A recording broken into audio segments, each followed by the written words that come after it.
Parable that contains an important and challenging teaching on this subject is the parable of the 10 virgins. Of this parable, the Lord said, "And at that day, when I shall come in my glory, shall the parable be fulfilled, which I spake concerning the 10 virgins." Given in the 25th chapter of Matthew, this parable contrasts the circumstances of the 5 foolish and the 5 wise virgins. All 10 were invited to the wedding feast, but only half of them were prepared with oil in their lamps when the bridegroom came. The 5 who were prepared went into the marriage feast, and the door was shut.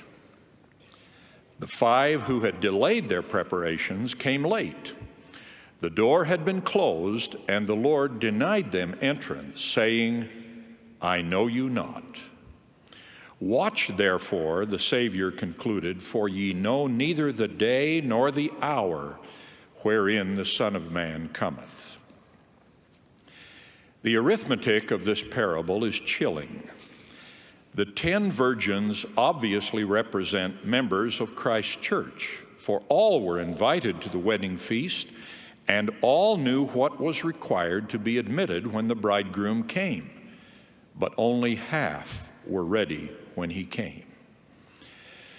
Modern revelation contains this teaching spoken by the Lord to the early leaders of the church. "And after your testimony cometh wrath and indignation upon the people. For after your testimony cometh the testimony of earthquakes, and the testimony of the voice of thunderings, and the voice of lightnings, and the voice of tempests, and the voice of the waves of the sea heaving themselves beyond their bounds. And all things shall be in commotion, and surely men's hearts shall fail them, for fear shall come upon all people. And angels shall fly through the midst of heaven, crying with a loud voice, sounding the trump of God, saying, prepare ye, O inhabitants of the earth, for the judgment of our God is come. Behold, and lo, the bridegroom cometh. Go ye out to meet him." Brothers and sisters, as the Book of Mormon teaches, this life is the time for men to prepare to meet God. The day of this life is the day for men to perform their labors. Are we preparing? In his preface to our compilation of modern revelation, the Lord declares, prepare ye, for that which is to come, for the Lord is nigh." The Lord also warned, "Yea, let the cry go forth among all people. Awake and arise and go forth to meet the bridegroom. Behold, and lo, the bridegroom cometh. Go ye out to meet him. Prepare yourselves for the great day of the Lord." Always we are cautioned that we cannot know the day or the hour of his coming. In the 24th chapter of Matthew, Jesus taught, "Watch therefore, for ye know not what hour your Lord doth come. But know this, that if the good man of the house had known in what watch the thief would come, he would have watched and would not have suffered his house to be broken up, but would have been ready.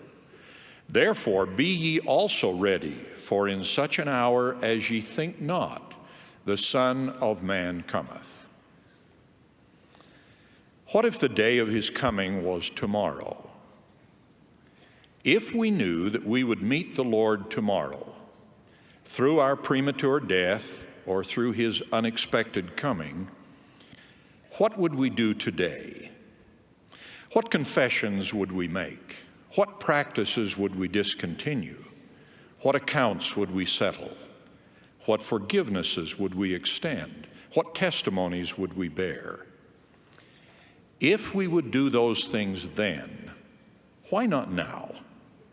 Why not seek peace while peace can be obtained? If our lamps of preparation are drawn down, let us start immediately to replenish them. We need to make both temporal and spiritual preparation for the events prophesied at the time of the second coming. And the preparation most likely to be neglected is the one less visible and more difficult, the spiritual. A 72-hour kit of temporal supplies may prove valuable for earthly challenges. But as the foolish virgins learned to their sorrow, a 24-hour kit of spiritual preparation is of greater and more enduring value. We are living in the prophesied time when peace shall be taken from the earth, and when all things shall be in commotion, and men's hearts shall fail them. There are many temporal causes of commotion, including wars and natural disasters. But an even greater cause of current commotion is great Jehovah shall say, the work is done.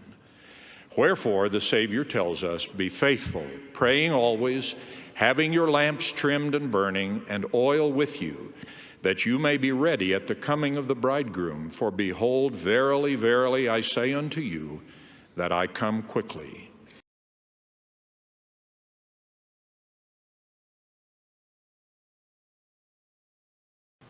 Not to pollute your minds with such degrading matter, for the mind through which this filth passes is never the same afterwards.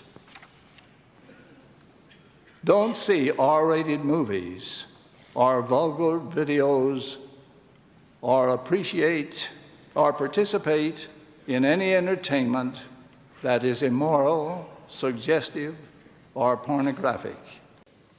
And young women, you are magnifying this problem by becoming pornography.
Try this way, good soul.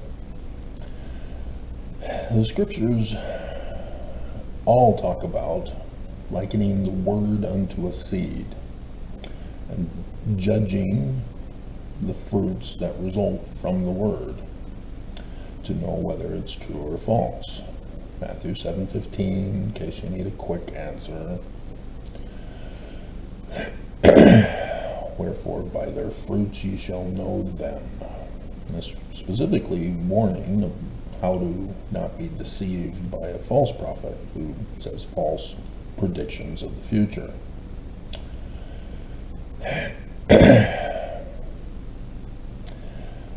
And so let's run this test.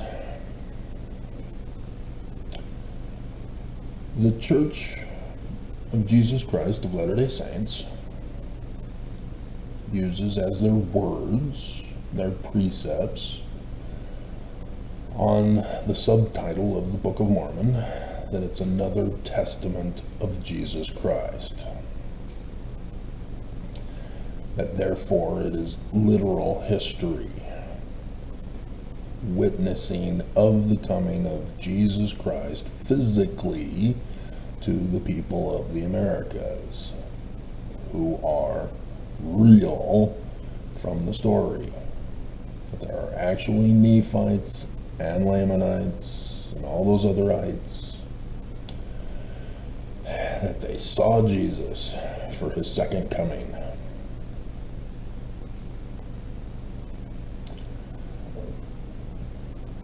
Well, because it's literal history, because it is physically real, not spiritually real,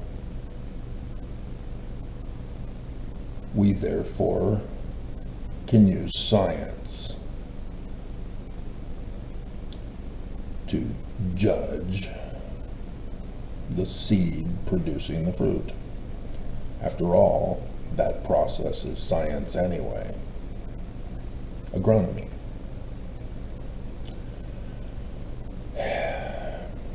So, start with linguistic science. There are over 36 contemporary works within the Book of Mormon. One of those was Solomon Spaulding's work that never got published. But he had repeated the same theme, just with different time settings. And one of which involved Jews coming to the United States of America. And he used as his base for his fictional story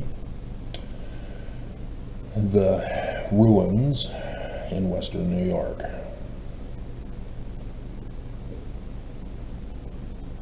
Fictional story, the ruins in western New York. So there's the geography, but it means that the Book of Mormon is not literal history. That Jesus is not real.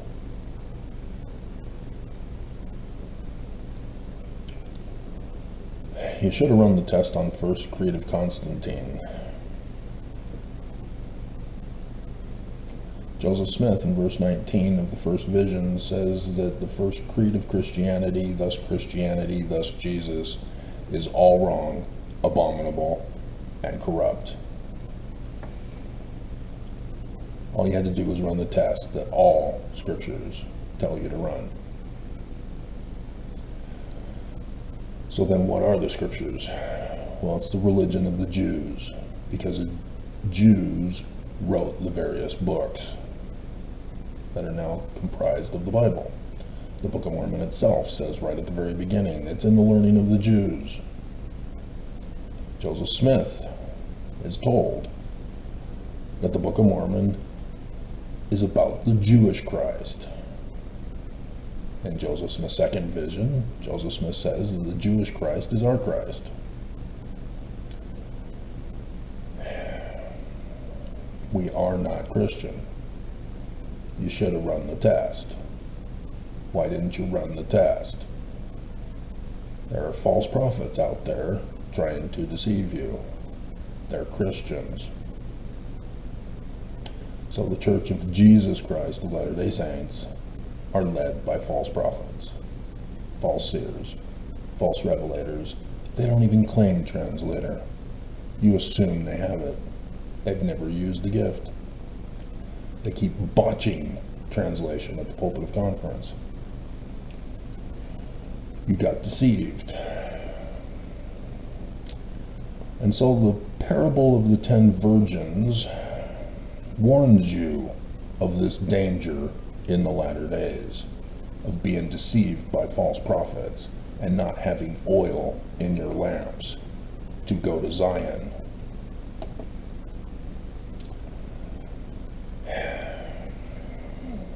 In the month of Kislev, there are actual historical events that have taken place, that there are anniversaries of, as well as there are traditional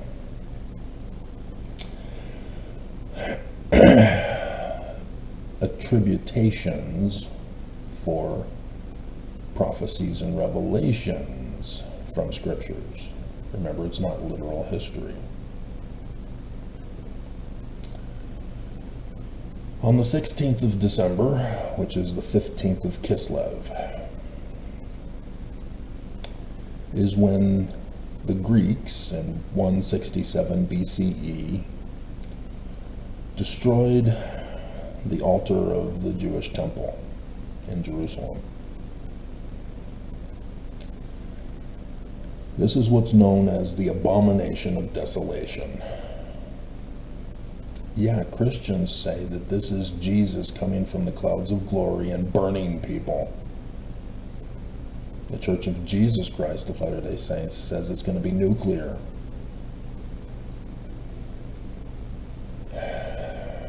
This is why Joseph Smith adds in his second vision to Malachi, "They that come shall burn you," not Jesus. The Greeks not only destroyed the altars of the temple, but would, starting on the 25th of Kislev, which is the 26th of December this month, begin offering pigs on the altar that they rebuilt in the Jerusalem temple. Plus, they began the practice of sacral prostitution, also known as porn. Not pornography. That was an evangelical abomination of desolation of the Greek.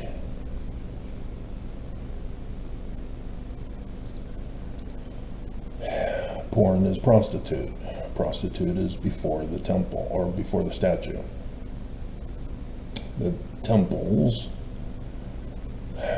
under the Greeks, began the practice of offering women an opportunity to survive and live by having men pay to have sex within the temple. And it was for the ritual practice of creation. Thus, the creation story was taught within the temple, and to role play in a reenactment the act of the creation of mankind. And thus, the Greeks started this. The Romans would add men. So when you're doing a linguistic analysis of the Bible stories, yeah, Genesis now gets placed in the Roman period time. That whole Sodom and Gomorrah thing,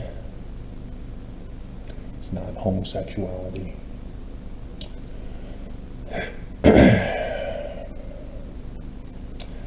And so, because it's used in Scripture as prophecy and revelation, it is prophesying of the great and abominable church of the latter days to destroy and alter the temple rituals, as well as begin the practice of temple prostitution with the creation story taught within. Oops. Section 119, it's all criminal, all wrong, abominable, and corrupt. It is not from Joseph Smith. He should have run the test. On the 21st of December, the 20th of Kislev, is the traditional understanding of Ezra giving his sermon on no sex with another religion. Thus, in context with the Greeks' abomination of desolation of sacral prostitution. The word that is commonly used in Scripture is called fornication. for this. Don't get involved in fornication. In Greek, the P and the F are phonetically similar and thus interchangeable. Pornication. Having sex with a temple prostitute. So anybody who tells you it's something else is lying to you because they don't have the gift of translation. On the 22nd, which is the 21st of Kislev, in 128 BCE, the Danite Temple on Mount Ephraim.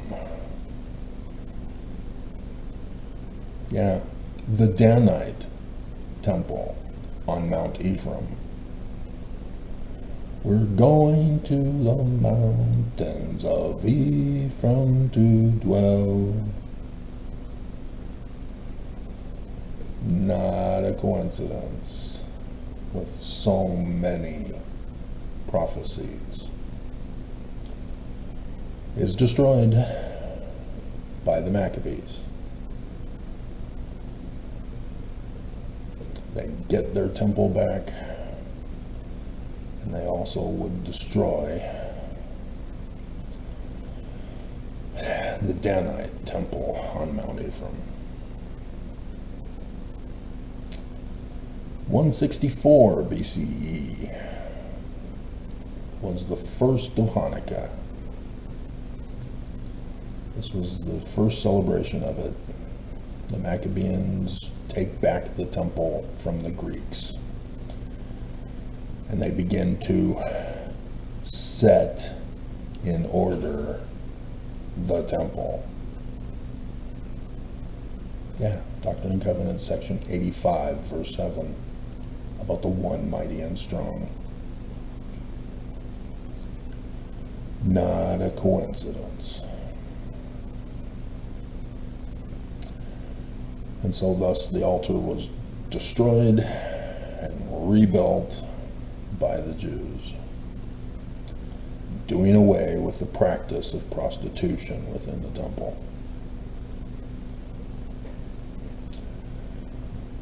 And then finally, because did the 26th, which is the 25th of Kislev, offering pigs. That was 10 days after they destroyed the temple and occupied it. Took them 10 days to rebuild it, to offer pigs and women as sacrifices. Bringing your daughter to the slaughter. And so on the 28th, which is the 27th of Kislev, which is during Hanukkah this year, which during Hanukkah, all that, every year, being 2 days after the first day of Hanukkah. This is the tradition of when Noah's Ark landed in the Danite territory of Mount Ephraim. You thought it was Turkey, didn't you?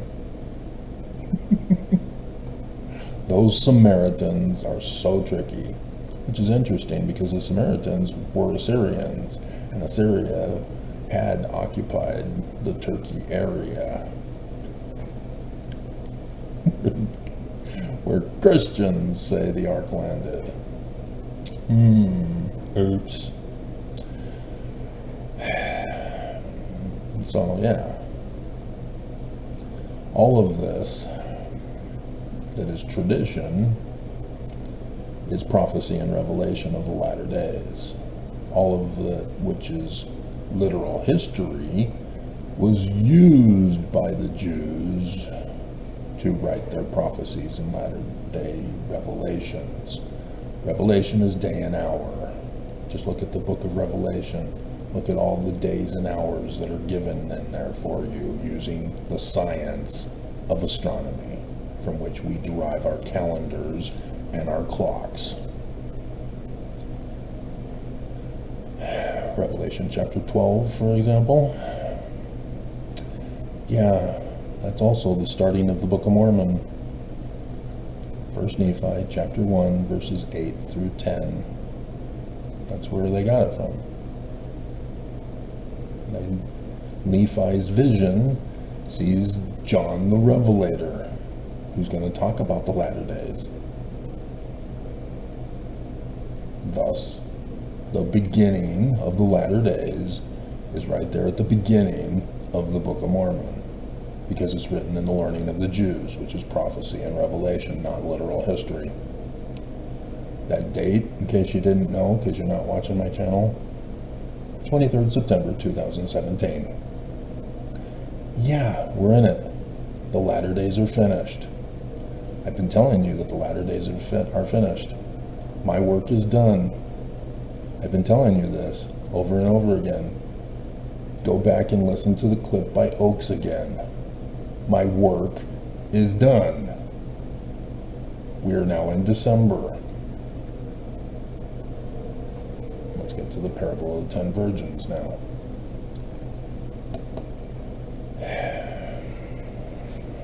Judge me by my fruit. Section 45. Even Oaks confirms this indirectly by saying that the parable of the 10 virgins are the members of the church. So Joseph Smith in section 45 says, hey, members of the church, I'm talking to you. Are you talking to me? And he says, I'm going to prophesy to you Mormons about you Mormons, and using Matthew chapter 24 as his base template for the prophecy and revelation he's about to give in section 45. So none of this is about literal history, Roman period time, talking about Jesus' second coming of Christianity. It's about the Jewish Christ. So the Jews are Mormons.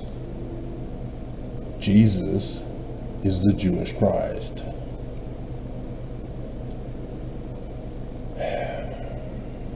Verse 47.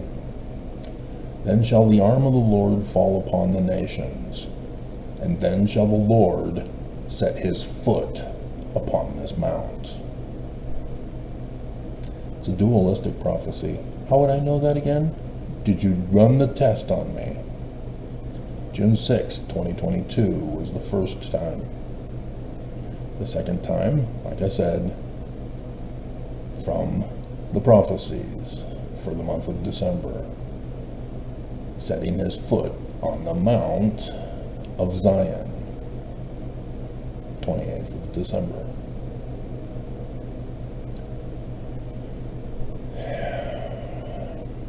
And Mormons love to mock and scorn and condemn, criticize, using their Christian interpretation to judge Jewish prophecies. No, you have to judge Jewish prophecies by the learning of the Jews, not the learning of the Christians. You will automatically be wrong, and thus in your mind you'll think that the Jews are wrong. That makes you stupid. And it shall cleave in twain, and the earth shall tremble and reel to and fro, and the heavens shall also shake. Again, prophecy and revelation. Be careful how you interpret that. We're not going to get into that. We're talking about the 10 virgins. It's coming in verse 56, in case you were wondering. You who use a cell phone rather than hardbound or a computer program.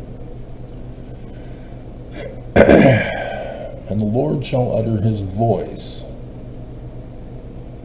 This is physical, which means the Jewish Christ is real and can be judged by his fruits, so that no one would be deceived by false Christs or false prophets.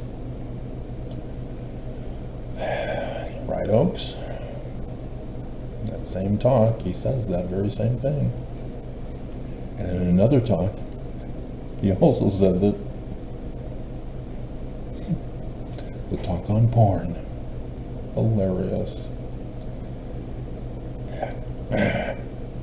Moving on. And so somehow his voice is going to be able to be heard by all the ends of the earth.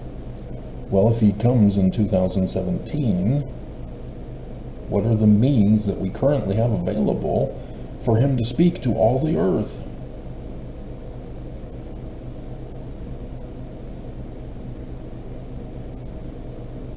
It's one of those Captain Obvious moments where you laugh at those who don't quite get it yet and they're struggling in their mind to try to figure it out.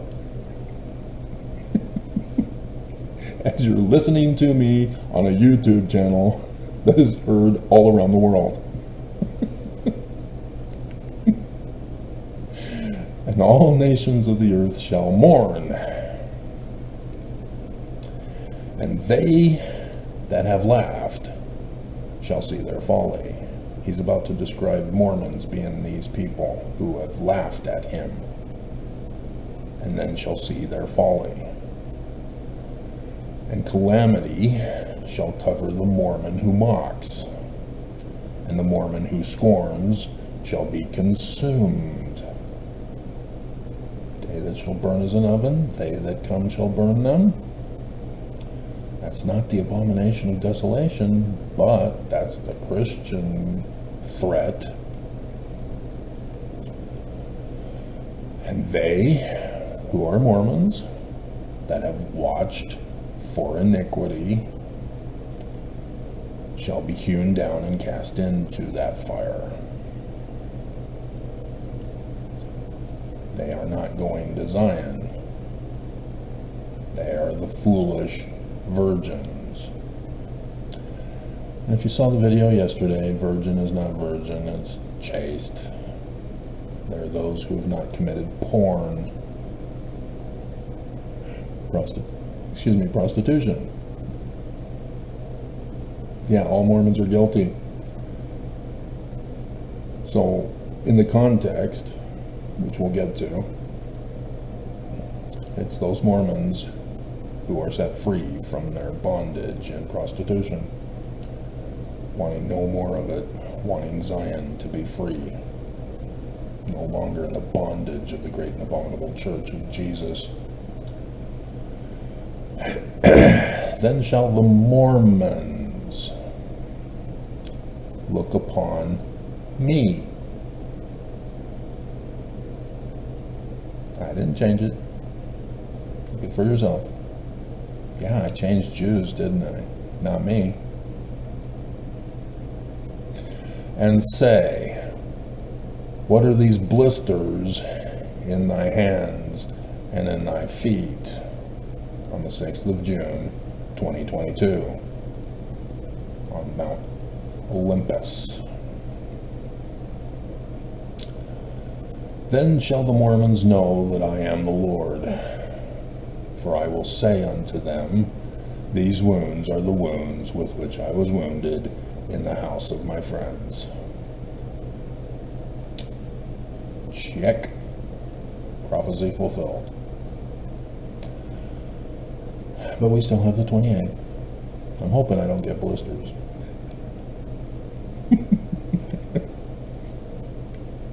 I am he who is lifted up.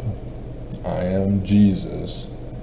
That is not Christian, but the Jewish Christ that was crucified. I am the Son of God. And then shall the Mormon sensitive snowflakes weep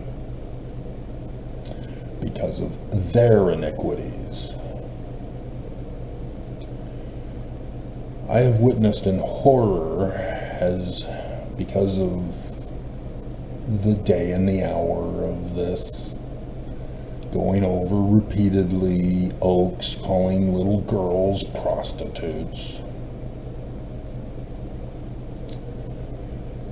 porn,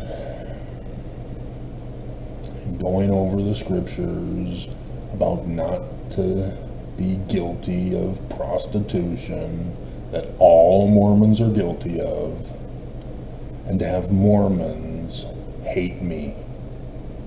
They want to prostitute their wives, and the wives are not watching my videos.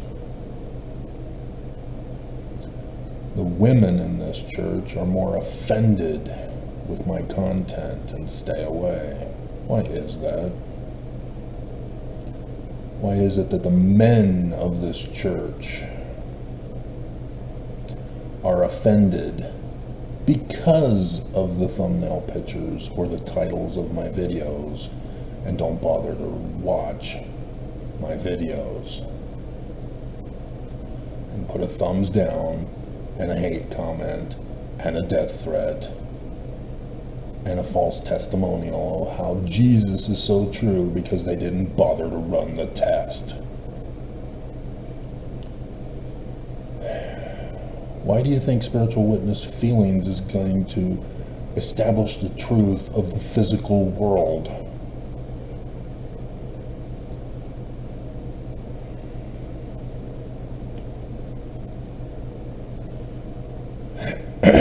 Notice that Joseph Smith adds feet. It's Zechariah, right? Yeah. It's the wrong reference in 48. It's another chapter in Zechariah, and I don't see it listed here because it should be in 51. There's Zechariah 12.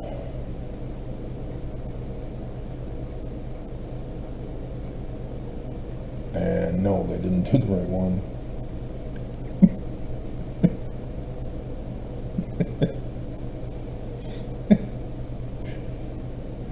Is it 52? Oh, right, it is 52. Not 51. No. 51 is the question, and then 52 is the answer. These are the wounds with which I was wounded in the house of my friends. Yeah. Zechariah 13:6. And one of them shall say unto him, What are these wounds in thy hands? Joseph Smith adds feet. How did he know? He must be a seer, prophet, revelator, and actual translator with the keys of Moses. From Deuteronomy 18:15, the Jewish Christ of prophecy and revelation. Thus, the standard by which you were supposed to judge Jesus as true or false. Nobody runs the test.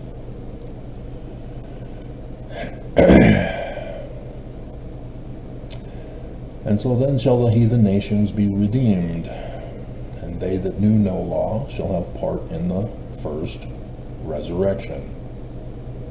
Is that zombie apocalypse? No, that's Christians who came up with that one. For the Jews, it's about Messiah ben Joseph, who erects the order, sets up the temple, and then is murdered by his fellow insurrectionist brethren. Erection, insurrection, resurrection, a second erection. And so Joseph Smith is Messiah ben Joseph. 2 Nephi chapter 3 verse 5. Hey, there's also Messiah ben David, the one who follows Joseph Smith, not comes before Joseph in the Roman period time. That's not the understanding and learning of the Jews. You have the one who sets it up in the beginning, who's the founder. He then is murdered. Was Joseph Smith murdered? Yeah. Who blames a mob rather than the two guys who were the only ones in the room when Hiram and Joseph are murdered? Criminals never confess their guilt. Why would you believe them? And their testimonies even contradicted each other. It's your first clue that their words are lies. Judge them by the fruit of their words.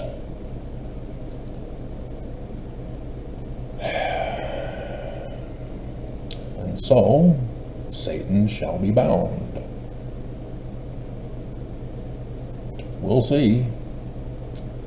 He's the one that's pimp daddy for Jesus, prostituting the women of the church, sex trafficking at BYUs. We shall see. Will Scripture prophecy be fulfilled, or will it not? If it's not, we're all doomed. Then he shall have no place in the hearts of the Mormons, let alone anybody around the world that he's held in bondage, overthrown their governments with a coup. And at that day, when I shall come in my glory, glory of what? The sun, for the celestial glory? Right, because he's Emmanuel, the sun god at noonday. That glory. Not to be taken literally, even though he is kind of pasty white. But instead, that's his name, his surname, by the way.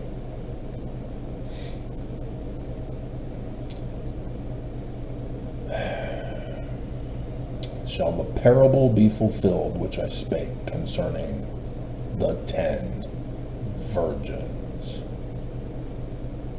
Take it in the context.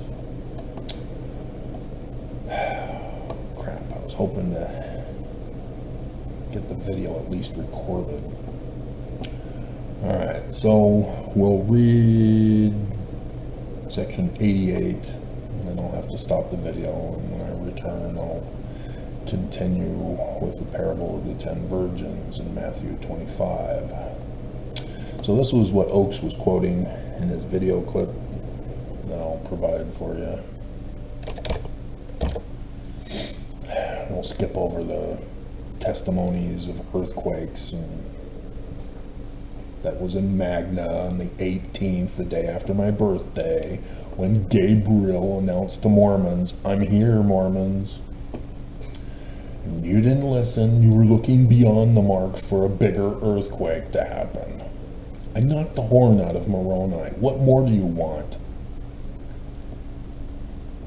Gabriel is the one who announced the birth of Jesus. Magna, strong, from translation. Thus the one mighty and strong messenger of the earthquake, letting Mormons know one mighty and strong is here. You missed it. You looked beyond the mark for something else. Alright. 92. And angels shall fly through the midst of heaven. Yeah, those are planets and constellations, signs in the heavens in the likeness of things on the earth. Prophecy and Revelation. Revelation chapter 12, verse 1 from the Joseph Smith translation.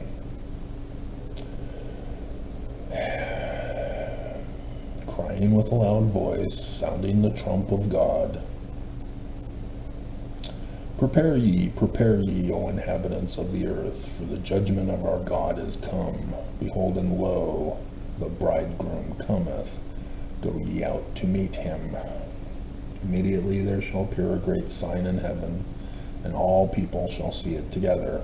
8 April 2024, the death sign in Revelation 19, verses 7 and 11, or 11 and 17. 11 and 17. But yes, this also has to do with the Lamb and such. That will be a separate video. Revelation 19 and Doctrine and Covenants section 58. It's coming. All month we're doing these kinds of videos. It's that time of the year, not only to watch Die Hard. Okay. Oh, wait. Gotta keep going. And another angel shall sound his trump, saying, that great church, the mother of abominations, that made all nations to drink of the wine of the wrath of her fornication. Yeah, Mormons are scattered all over the earth, need to be gathered by the keys of Moses to Zion to stop the practice of temple prostitution and do away with the covenant paths and underwear with the creation story.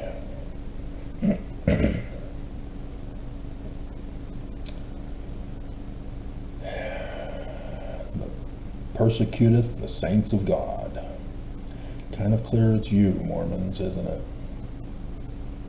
Yeah, what other religion are you a part of again? Why are you wanting to deny that it's the Church of Jesus Christ of Latter-day Saints? When it's very plain, pure, and precious. Anybody remember that yesterday? That shed their blood. She who sitteth upon many waters. Hey! The Book of Mormon, chapter 14, 2nd Nephi. There are saved two churches. The Church of the Lamb from Revelation 19 and the Church of the Devil. The Church of the Devil is upon many waters. Numerous compared to the Church of the Lamb. No duh. This is the danger Mormons are in. I couldn't find his percentage because I only caught the part where he talked about half. So somehow I missed it, but it must be in there somewhere, but it takes too long to search for it. It's a 17-minute video. I have no time left.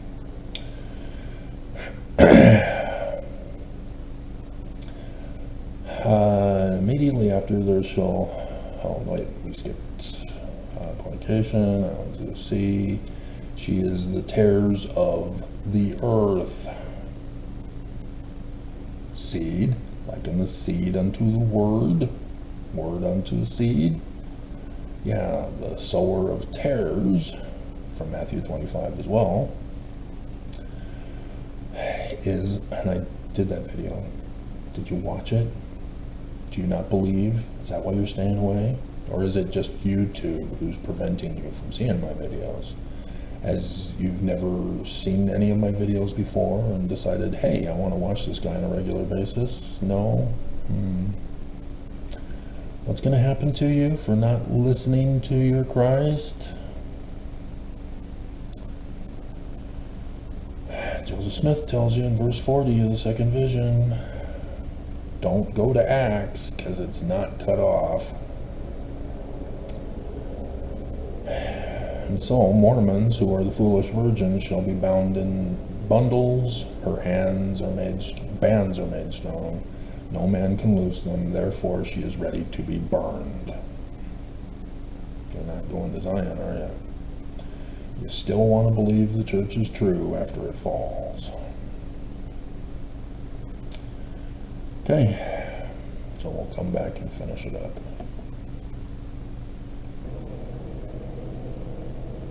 I am back. So, when you judge a person by the results of their words, by their fruits, Matthew chapter 7, it's also in the Book of Mormon, 3rd Nephi. When you find out that they're a false prophet, you also are able to identify that they are guilty of beam and moding people by making false accusations. And so to put Oaks again to the test, because it's perfect for this time of the year, time of the latter days. Latter days are over with. 10 virgins time. He calls little girls pornography. Obviously, he's lying. He's a false prophet. Nobody should listen to him anymore. He has no authority. Amen, Oaks. Amen. And yet, he's still there. But in so doing, he's pulling a beam and a mote. by calling little girls prostitutes. Pornography. Because that's where porn comes from. Kind of important to know Greek. And so this is how Oakes doesn't realize that he is falling victim to this beam and mote trap that Matthew warned him against. Kind of need to be a translator, especially if you're in the office that claims translator but never actually publicly announces translator as a title. Which, that alone should have been enough to know that they're false. And yet, and so the Greek word, as I've been going over with you for this month after the House of Israel's Exodus Feast of Tabernacles last month. Was last month, isn't it? Yeah, because October was the regular Feast of Tabernacles for the Jews, right? Because 15's in a row, 3 15s in a row at the end here. Passover is the 15 at the beginning of the year. After Purim. And so, pornography among the Greeks is understood completely different than evangelicals in the Church of Jesus Christ of Latter-day Saints today. Fornication is having sex with a temple prostitute of the Greeks, upon which I've already done the intro for you, so I hope I don't need to repeat information.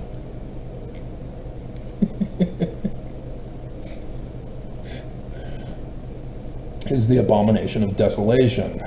When the Greeks took over the Jerusalem temple, tore down the altar, replaced it with a Greek altar, and 10 days later they began offering pigs, which normally would have been perfectly fine under the law of Moses, of the Qumran community who wrote it, claiming it was Moses. But because of the damage that the Greeks did, and specifically offering up pigs, that then became the symbol of we are banning all Greek temple worship. And so Hanukkah is the restoration of the Jerusalem temple with the candelabra, menorah, in which the lamp oil is used, and miraculously made it for the 8 days. And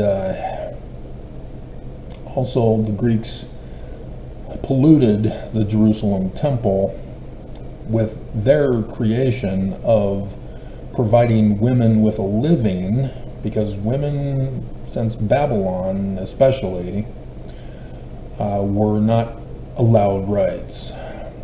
They were property of the husband, and so if they didn't have a husband and they didn't have parents to continue to take care of them into their spinster single cat lady days, the Greeks developed the way to take care of such women who are even put away by their husband, or the husband dies and they're all alone. There's nobody to take care of them. They're not allowed to own property. They're not allowed to have a job. So the Greeks decided to have sacral prostitution for the temples. They became temple workers for the creation story of mankind, to reenact it with role-playing in the temple. So prostitution is not the oldest profession. Prostitutes lie. They're just trying to get your money.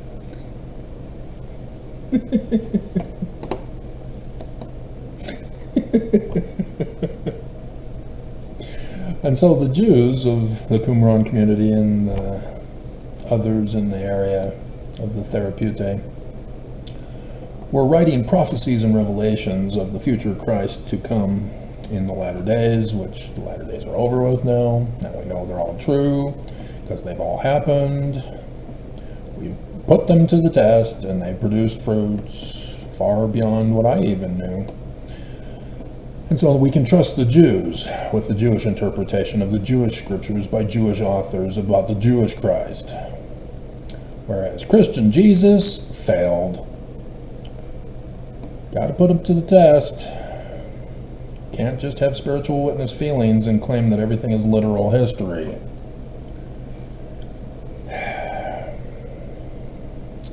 So, because otherwise, jokes aplenty all these years. And so Oakes, by calling little girls prostitutes, even though he was saying porn, is guilty of doing exactly what the Greeks did in polluting the Jewish temple in Jerusalem. Because section 119 requires tithing to be worthy. It's number 10 on the worthiness questions.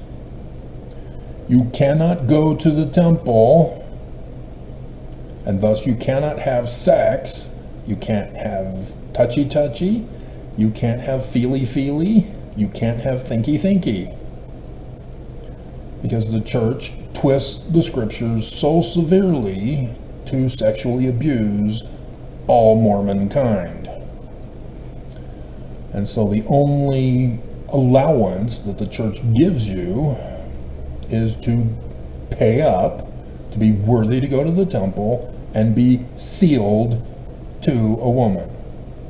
Now you can have sex. And previously they've tried to control what kinds of sex to have, only penetration for babies. That was met with an almost instant rebellion, for which the church withdrew it and changed the temple text.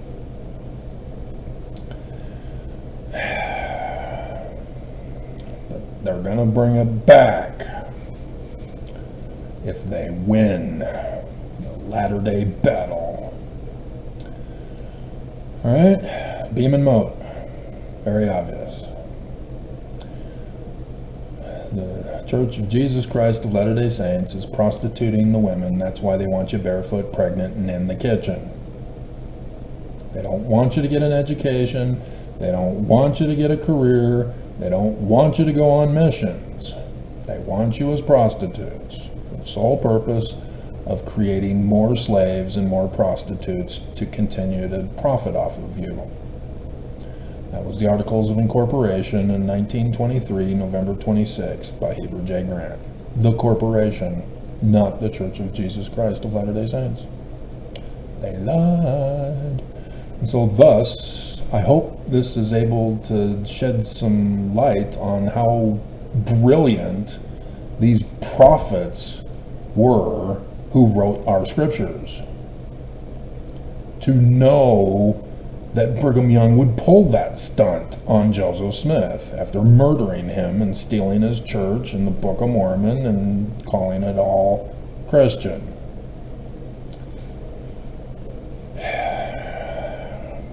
You know, if you're going to continue to live in your denialism world of faith bubbles, you're never going to see it. You're never going to understand the scriptures. Because the way that Oakes told it to you, what I just revealed to you about the 10 virgins already just smokes Oakes, humiliates him. Hi, Oakes. You listening? Is somebody narking to you about this? And I haven't even gotten to the story yet. Because there's more that Oakes doesn't want to tell you and lied to you about. So I wrote on the bus the title, and I can't read it now.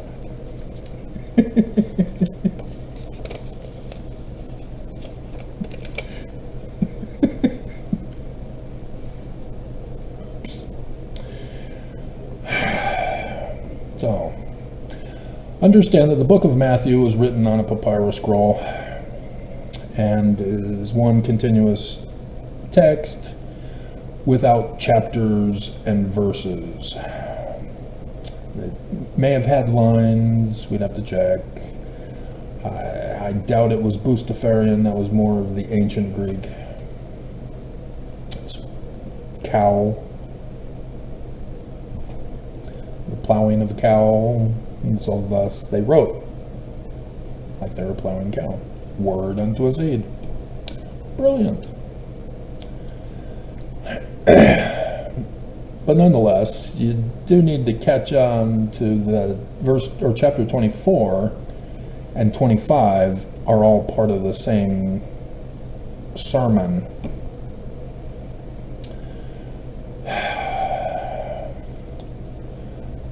And so we'll start in verse 48 of chapter 24.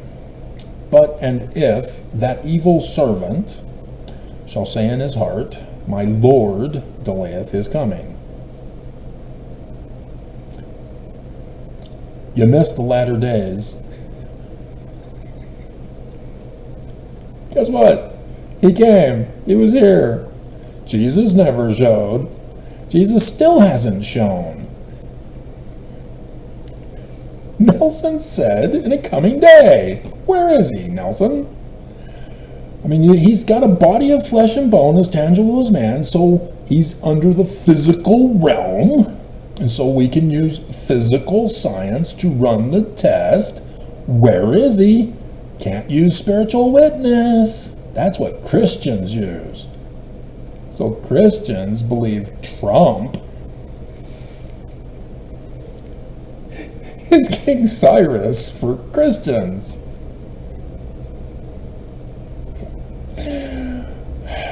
Unless you're going to, I mean, the first presidency message for the Christmas devotional, or for the Christmas message, was a plagiarism directly from the first creed of Christianity. And you missed that video, didn't you? I went through a lot of trouble to make that picture.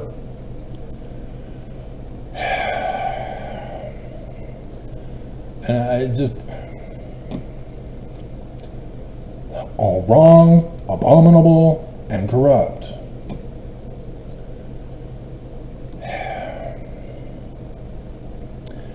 And shall begin to smite his fellow servants, and to eat and drink with the drunken, wasting his days of probation. He is not looking for the coming of the Christ. He's impatient. And now that it's over, I can now tell you, as I've been telling you, that there were people who could not endure to the end. I wanted to be one of them.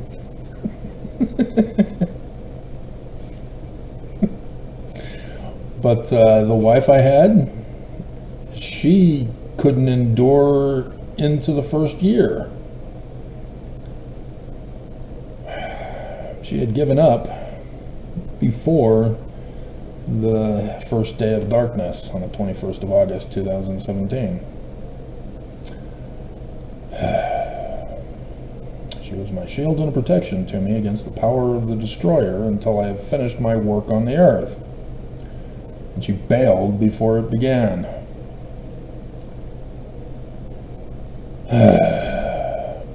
Did you catch that? I replaced the underwear with women.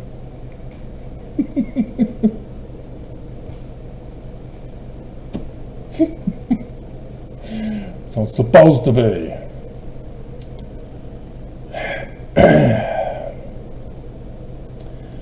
The Lord of that servant shall come in a day when he looketh not for him.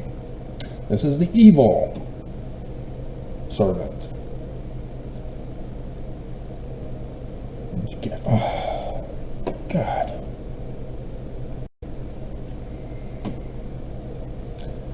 They missed me. Where are you, Travis? We're waiting for you. We're lying in wait to freeze your camera.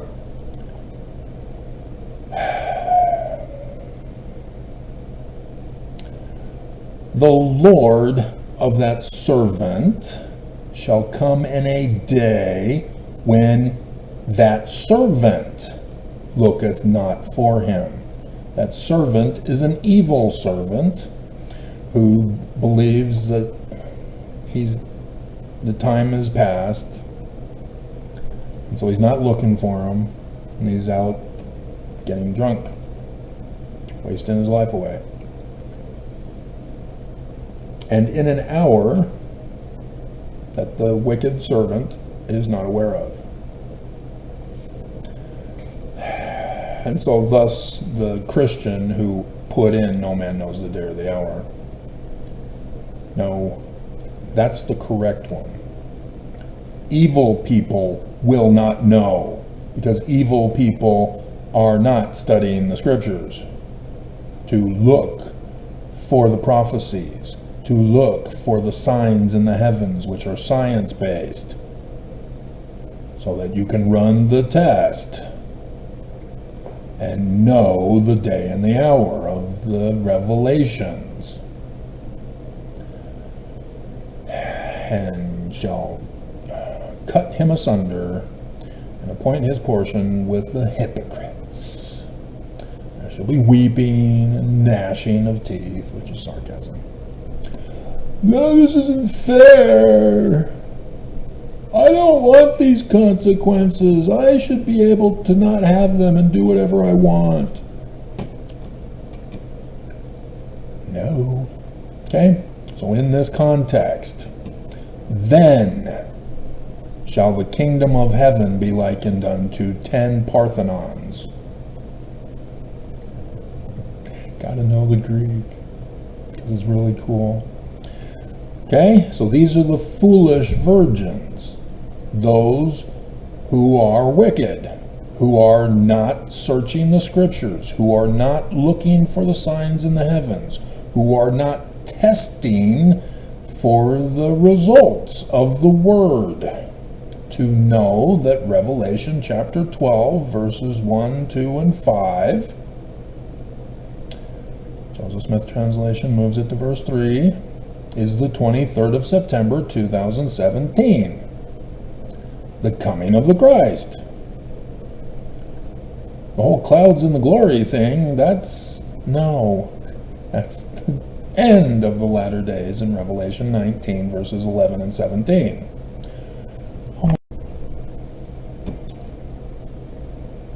See, I was inspired this morning to do that 38-minute clip intro.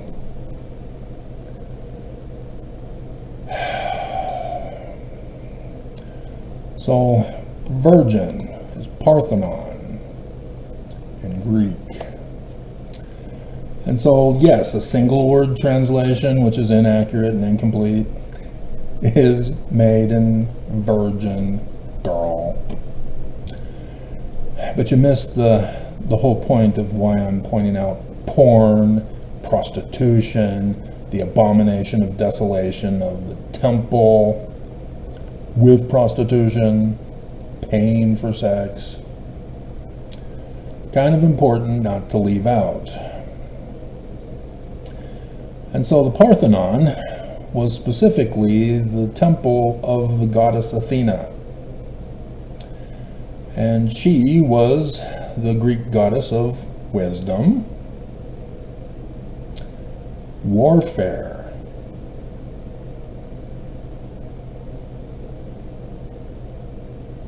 latter days, war, Mars, husband of Venus, the inverted pentagram of Lucifer, husband of the great and abominable church, Athena, the great and abominable church, for the Greeks, and handicrafts for Relief Society. That used to be the joke. I don't think they do that anymore. Nelson has done away with it.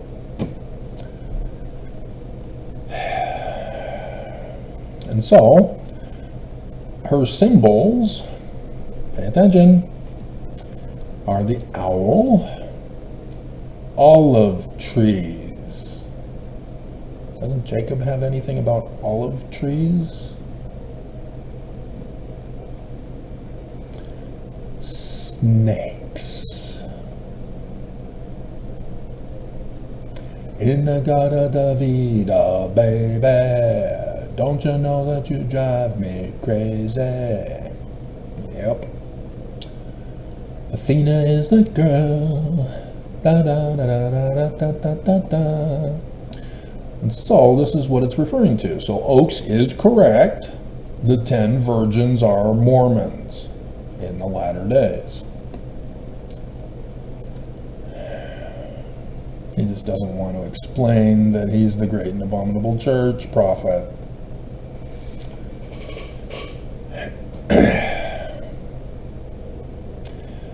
And it's interesting that they use the number 10, not 3, 5, 7. They use 10. You're getting exclusive information if I don't get frozen here again by the terrorists who are still unable to come to grips that the church is false, and therefore they need to leave me alone. They need to repent and come begging on their hands and knees with restitution. Nope, won't do it. Prophets don't repent. Why should I?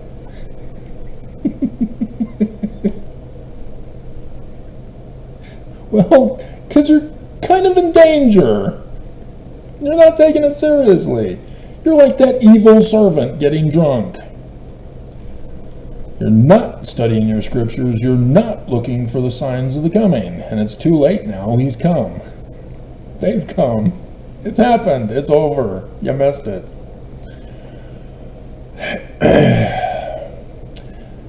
10 in Latin is decem. Uno, duo, tres, cuatro, quinque, sex, septem, octem, novem, decem.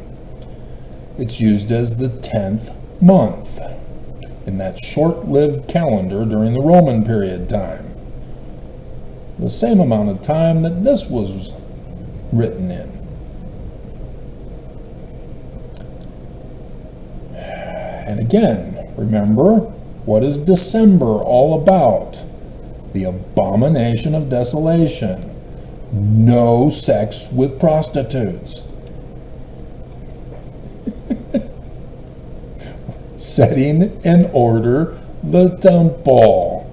Putting the foot on Mount Zion, which is the Danite land of Mount Ephraim. Okay? December. Decem. Parthenon. How did these Jews prophesy of that so accurately? Because this is December.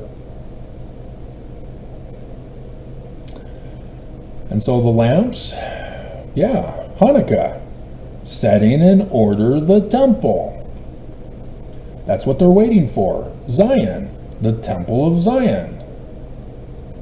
And when we do the video next, Revelation 19 and Doctrine and Covenants 58, for the wedding supper feast of the Lamb at the temple of Zion.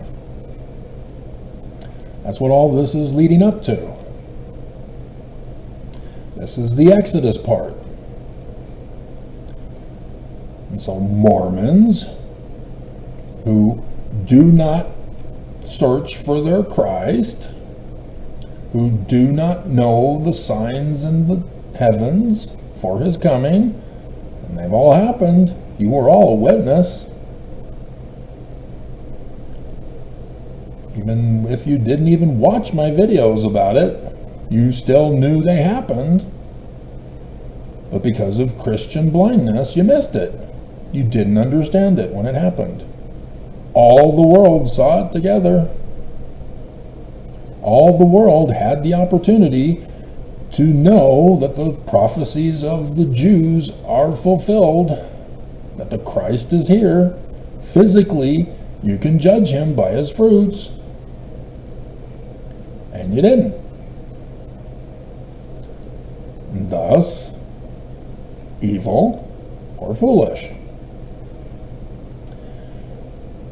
And so the lamps is the symbolism of the prayers offered up in the temple. That's the incense also. I think there's a psalm or a proverb that makes that connection.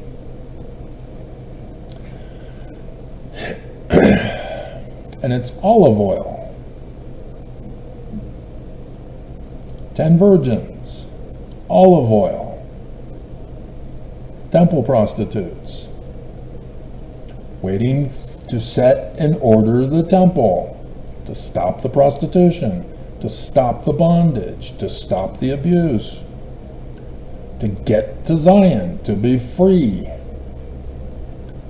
See, this is why Mary is a temple prostitute, the mother of Jesus, because virgin is she? Parthenos. Yeah, Athena.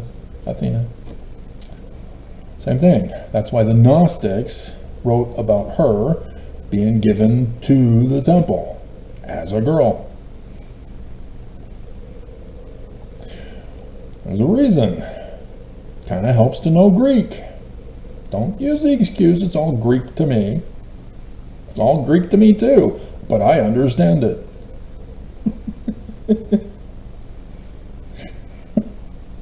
They're talking about December for Hanukkah, for when he comes, to set in order the temple, to put his foot on the Mount Zion, the 28th.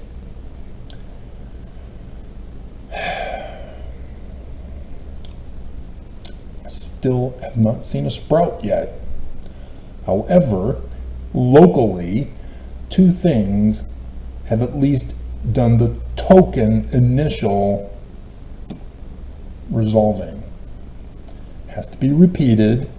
You know, my basketball coach, after Peter slam dunked the basketball once, everybody was cheering, "Oh, did you see that? I slammed the basketball." And the coach said, "You can't claim you slammed the basketball until you can do it repeatedly."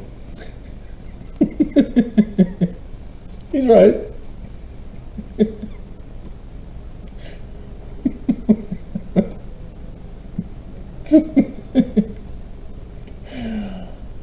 Hilarious. But yeah, they had to tell us in high school that nobody's allowed to slam dunk. They don't want anybody breaking the rims or shattering the backboard.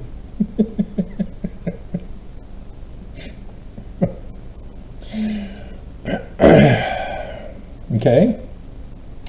And so these Mormons, and notice that they're the daughters of Zion. They're the members, not the church.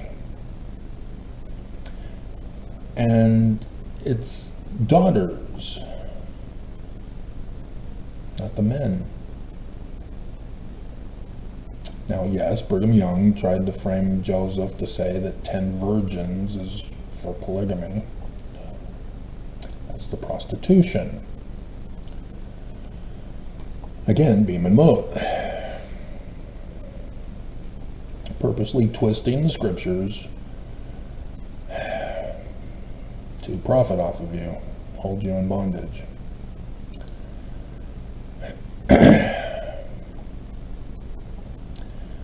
And so, this is the day and the hour that they're giving you, the revelation. Like I said, all scriptures are prophecy and revelation. They're telling you stories, which are prophecies of future events, using codes of their time or whatever time period they're using it from, as types and shadows for the future. And so thus Mars is a planet in the heavens, but is the type and shadow for the president of the great and abominable Church of Jesus Christ of Latter-day Saints. Oh, Russell is red, Marion is star of the sea, red star of the sea, Mars. Huh. Amazing. And he's the husband of Venus. Venus is the symbol of the inverted pentagram of Lucifer. Thus, Venus is the church of the devil. And thus, Mars is the bridegroom of the bride, Venus. Thus, Lucifer. How did the Jews know? It was actually from the Latin Vulgate, but Joseph Smith Sr. put it in the Book of Mormon. He knew what he was doing. All right. So the foolish virgins think they're waiting for Jesus to come.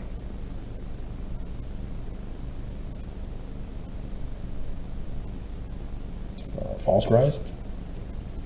Matthew 24 just told you there will be false Christs and false prophets who will try to deceive you.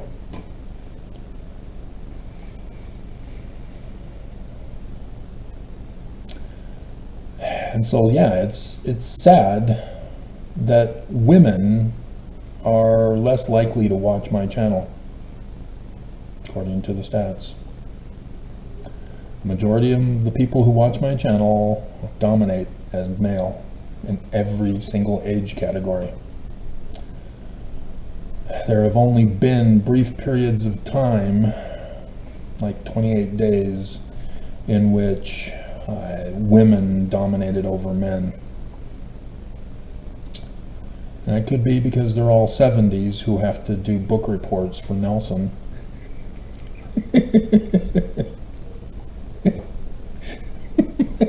And Oaks now.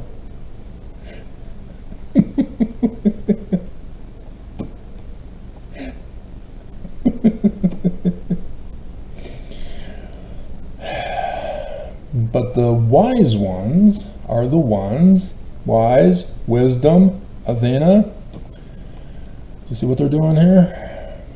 These are the Mormons who, despite being prostituted,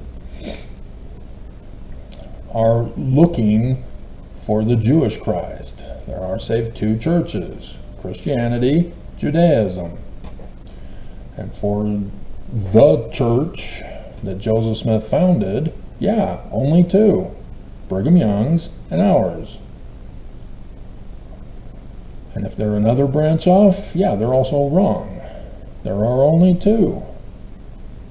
All Mormons from Joseph Smith, whether they're an apostate, anti-Mormon, antichrist, or of another church, or of the Brighamites, who are the main branch of prophecy and revelation, all of you are these wise and foolish virgins.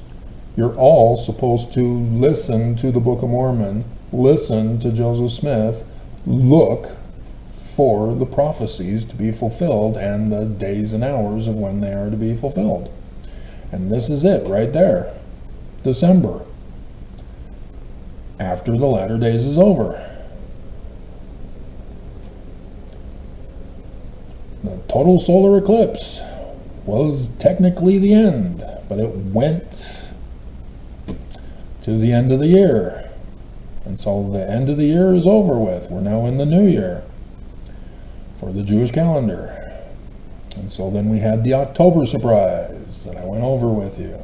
Then we had the November for the house of Israel and the Danites on Mount Ephraim. So now here we are, the abomination of desolation. Hanukkah, setting in order the temple. And like I said, I'm still not seeing a sprout. It's kind of getting me worried.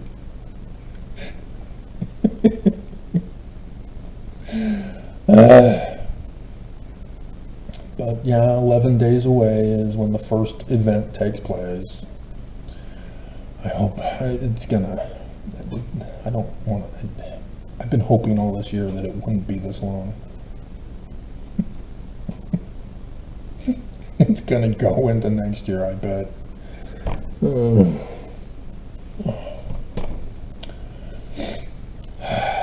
Okay. And so that's why it's important to read 24 for this story.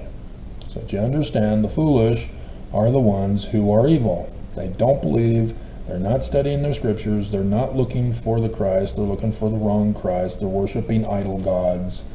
They're fully ingrained in the prostitution of the feasts of Dionysus.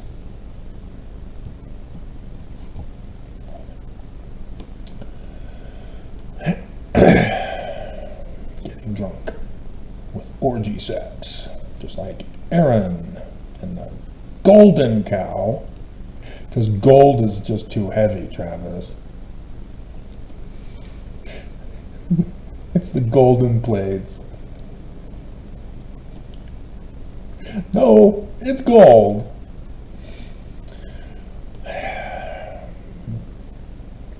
And so the foolish took their lamps, took no oil with them. Spiritual witness failing. And all of you said that the oil represents the Spirit.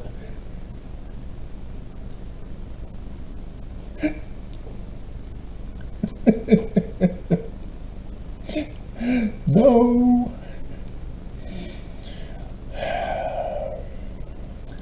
But the wise, and so oil also is oil press for Gethsemane.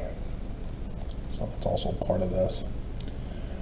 But the wise took oil in their vessels with their lamps. They're studying the scriptures.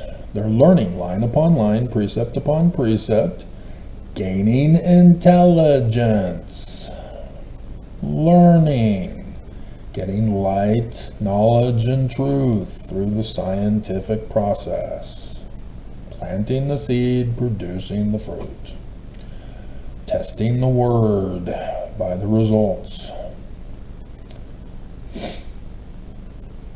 And so, while the bridegroom tarried in their midst, they all slumbered and slept. Just like with, not transfiguration, it was Gethsemane. Gethsemane, wine press, oil press, wine press, oil press. Gethsemane, see the repetition here? Jesus,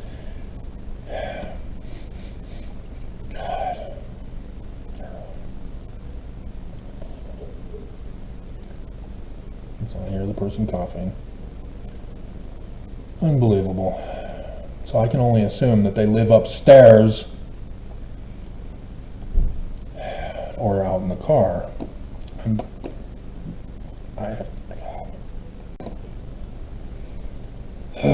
Smell of heroin instantly triggers a freak-out response because already I've got a headache. I have severe reactions to secondhand smoke of heroin and other drugs. My body says no. God, people are so dumb. And yeah, it's just like the evil servant. It's not just getting drunk, it's doing drugs. So, you're seeing the pattern matches with other scriptures, with other stories. Jesus with Gethsemane needs to be seen in this context of slumbering and sleeping, waiting for the bridegroom, just like Peter, James, and John fall asleep while he was bleeding from every pore. That's an exclusive Mormon thing, which was Joseph who did that.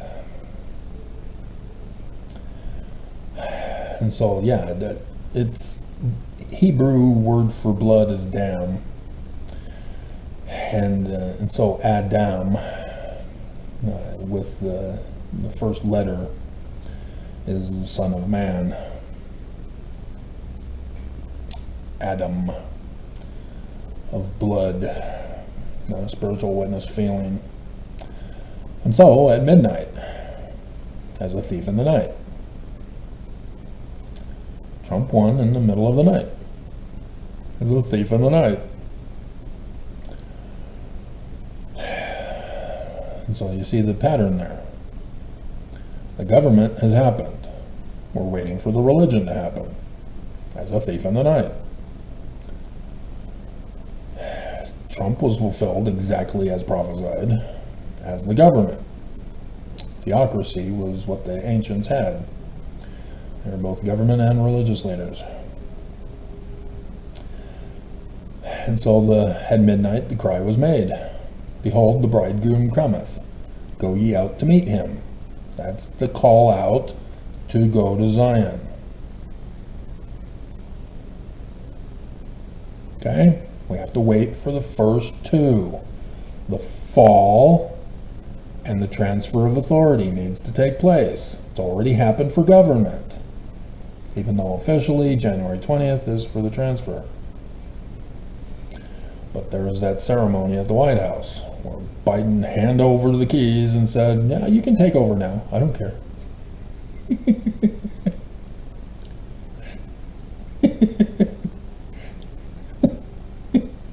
And MAGA is not waiting. They're not waiting for January 20th. They want all things done now. They're getting impatient. Trump delayeth his inauguration.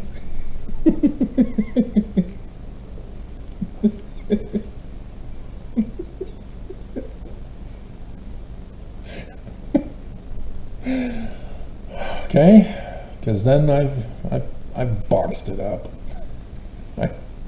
I gave up. I need to get drunk. I need sprouts. And so yeah, once that first two happens, I'm ready for number three. It's all written out, ready to go. And I'm hoping for the 22nd, which is Sunday, for the call to go out.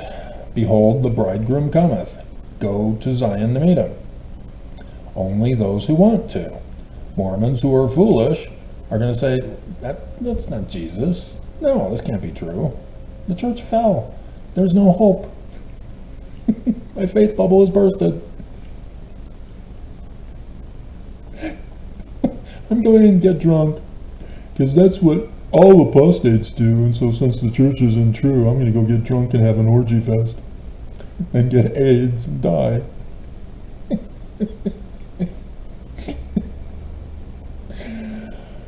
But that's how Mormons think. If you apostatize, you go to the extreme of evil. And that's what the church uses to keep Mormons in fear from leaving the church. And so yes, when a Mormon finally does decide that they're not worthy and they decide to sneak away and leave, and yeah, many Mormons do that. They go off the deep end. Stupid doing drugs. On the porch above me, I know.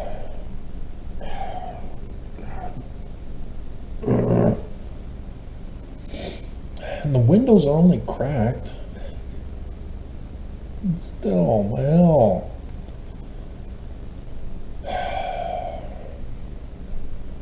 That stuff just carries. And it sticks to the walls. And you have to condemn the building. And God.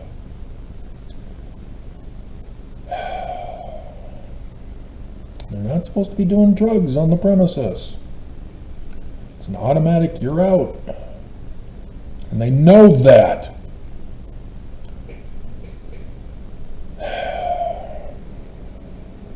Okay?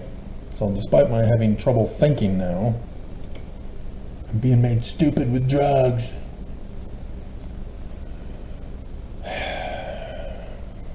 So this is where the foolish are asking the wise, hey, gimme, gimme, gimme. We didn't bother to do anything.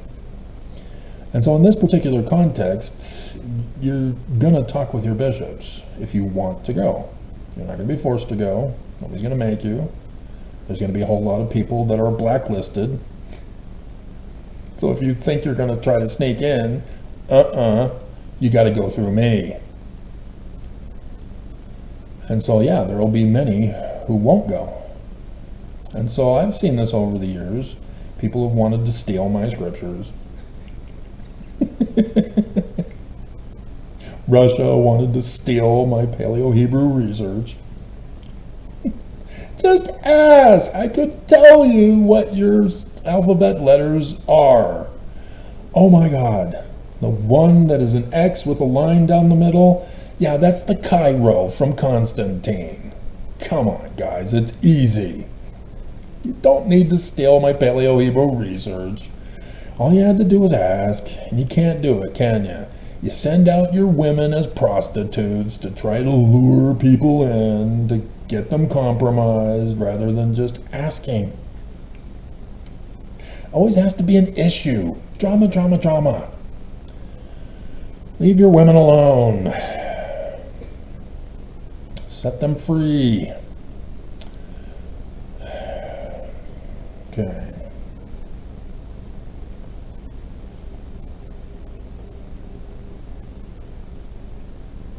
Yeah, so I covered everything on the papers here, so we can just focus on getting to verse 13, which technically 12, because 13 was added in by a dumbass Christian.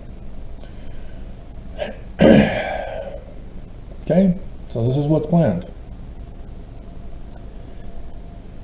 Is that when 1 and 2 happen, this is number 3. The cry is made throughout the whole world. The church has fallen. Babylon the Great has fallen. And Mormons will either give up hope because they placed their whole life savings in the church, in the gamble, and they lost. Whereas those who want to go to Zion will talk with their bishop, do the caravans, freak out Fox News. And as the other prophecies that I've gone over with you, it indicates that because it's a worldwide thing, that all the world will know that the church fell. Because prostitution and sex trafficking all over the world, yeah, everybody's going to know. This is where it seems that the kings and queens of the earth will assist those Mormons in coming to Zion at that point. Because as I'm foreseeing it, and as it would happen if everything was going to be orderly and conveniently rather than chaos, because if it's chaos, oh, forget about it. It ain't going to happen. It has to be orderly. That we would have to be granted a separate place to live away from the church, away from the headquarters, anyway. The church fell. So that we separate ourselves from this great abomination that fell. And so thus being allowed to call in outside Mormons to Zion in America. Whereas under normal circumstances, that would not be allowed. We'd have to get special presidential, congressional permission. And I don't know how that would happen.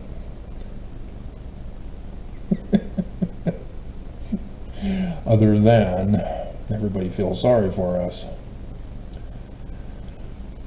And so they'll let us have that land to build Zion and leave us alone.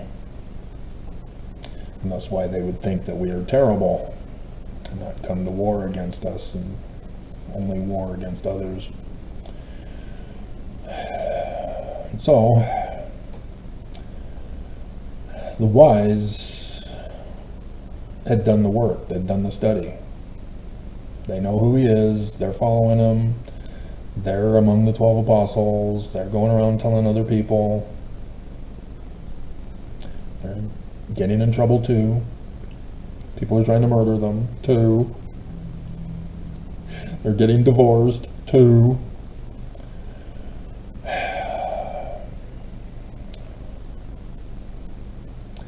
Yeah, I've seen it too many times.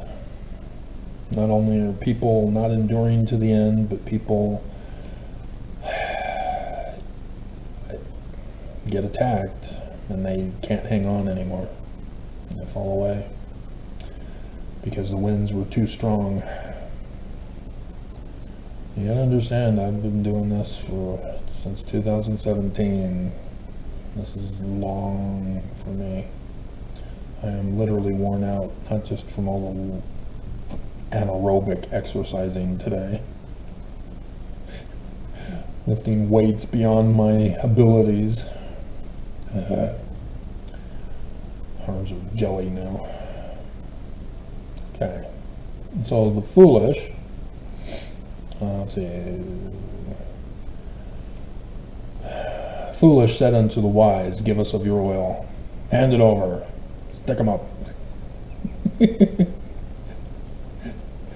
For our oil is gone. That's the 5th dark day of Hanukkah. That's the 30th of December.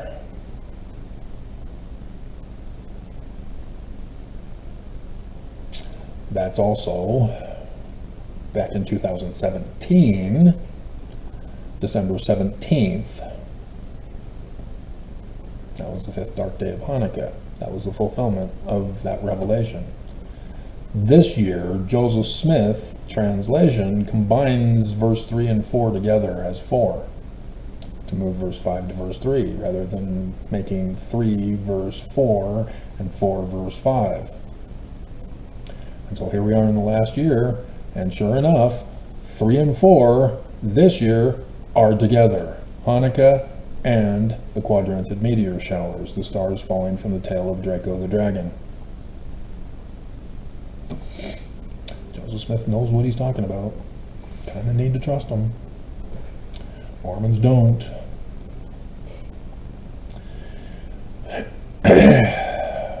Okay? And that's after Mormons go to Zion. The Mormons who are wise, they heed the call and they go. They go ye out to meet him. But the foolish,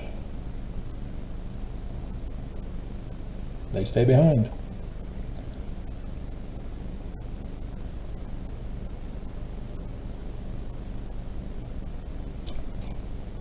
They're in the dark.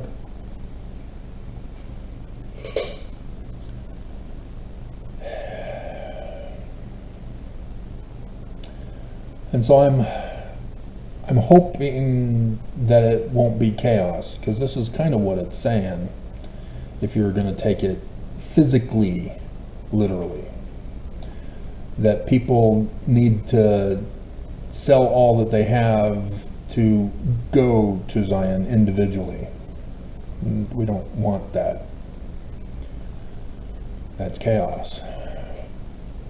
See, because if that happens, you're going to try to go to Zion without the bishop with the ledger from Doctrine and Covenants, section 85.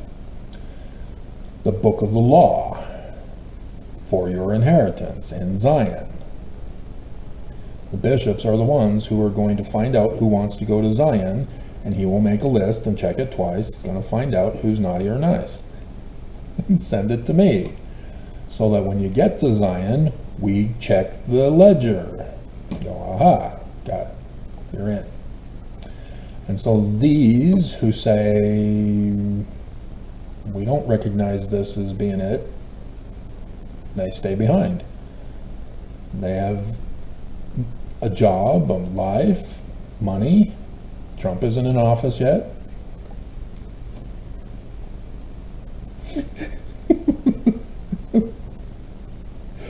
And so they want to stay in Egypt, stay in Jerusalem, so that they can be burned. Okay? And so,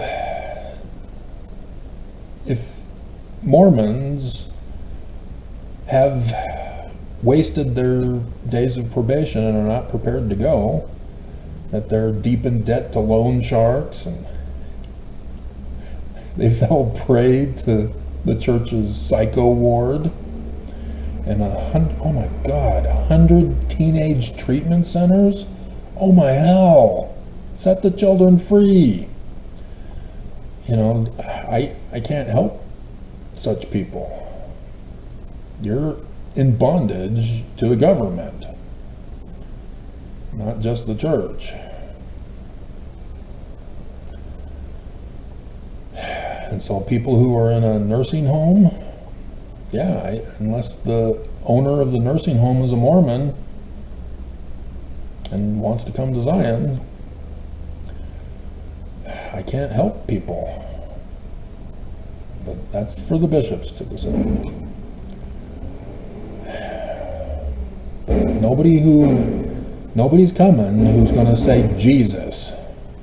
Jesus is not allowed in Zion. So if you're going to still continue to push the lie, you're intending on destroying Zion. You're the evil person who doesn't believe any of this. If you don't believe, you're not in.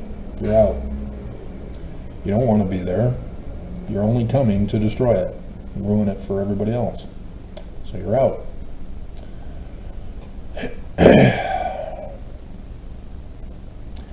And so, in that context of learning about how evil the church was and wanting to go to Zion to be free,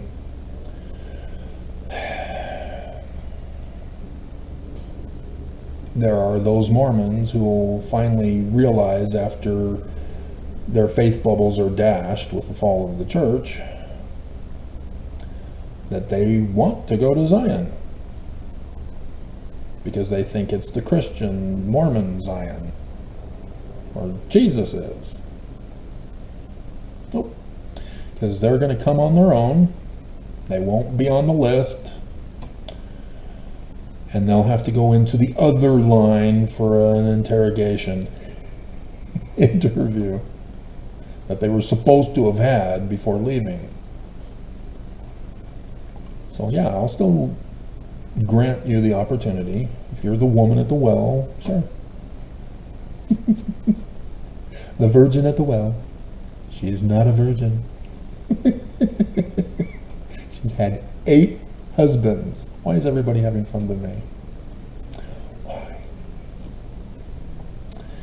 Okay, and so the other virgins finally make it to Zion and knock on the door. Say, let us in. I know you're not. You're not on the book of the law. You were evil. You chose to do evil all your days. You wasted the days of your probation. You didn't even bother to study the scriptures. You stuck with a spiritual witness feeling. And you're only wanting to come because you now realize that you're on Trump's blacklist of those who he's going to murder, deport, or lock up.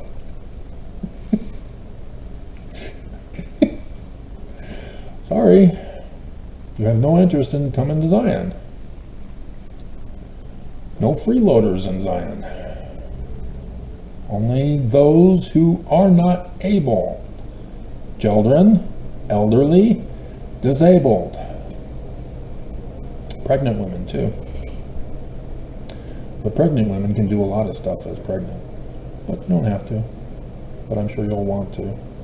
Doesn't matter, it's up to you. And so yeah, once you get to Zion, then you'll be allotted an inheritance in the city. That's how it's all planned. Whether it happens that smoothly, I have to wait and find out. And so yeah, they don't come in. And it's talked about the marriage. I'm hopeful.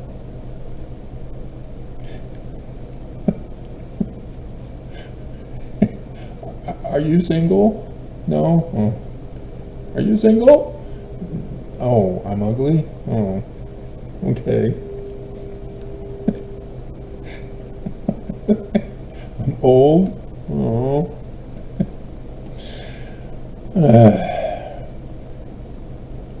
So, yeah. Those who get to go to Zion get to go to Zion. Those who don't, don't. And it seems that with the door shut, that it's after Zion gets built. Just like the ark. After it's built, that's it. Because then cometh destruction. And so it's unclear as to how long it's going to take Trump to finally destroy the world. He says on day one, we'll see. And that doesn't give us much time. It's nowhere near enough time. But,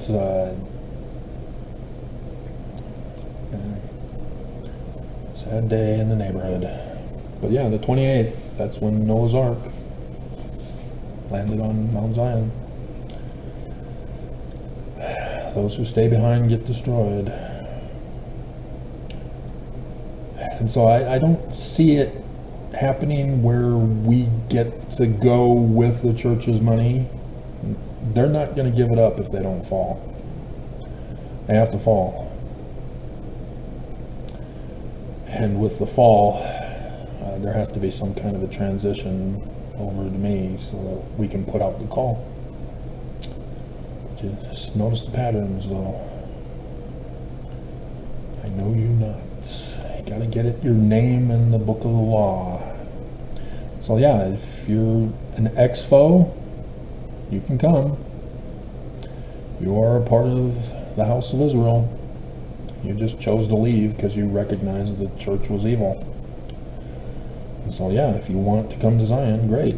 But again, you too have wasted the days of your probation as a foolish virgin if you didn't study to find out, was Joseph Smith really to blame, or was it Brigham who framed and blamed him?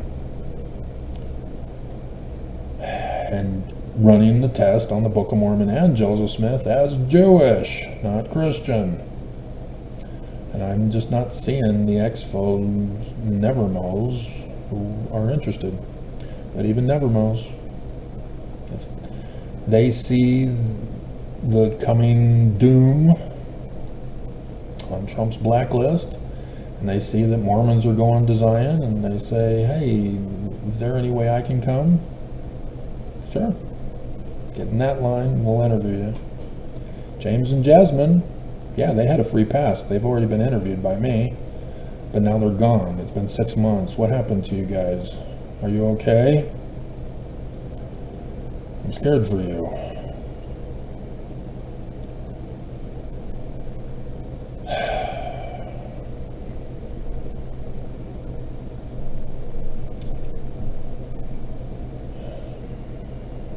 So yeah, the 12 apostles all also get a free ride. Free ride. Take it easy. As long as they don't have any other legal issues.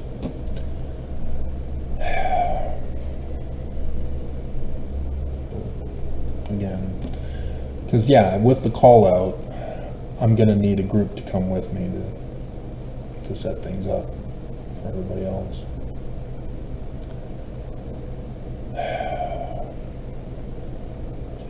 That's it.